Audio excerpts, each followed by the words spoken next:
так вот скрипит шаровая. Вот, видно даже колесо, вот она резина сожрала с одной стороны.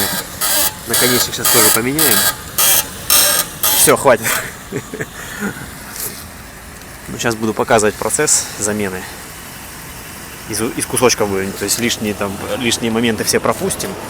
Типа сбора инструментов, вытаскивания, снятия колеса и так далее.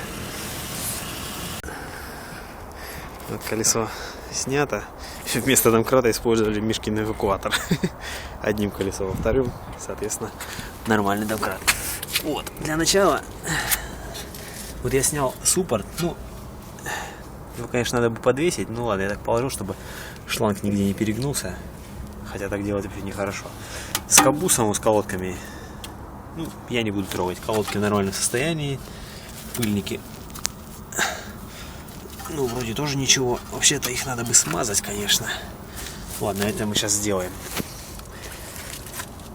Так, для начала нужно открутить саму шаровую.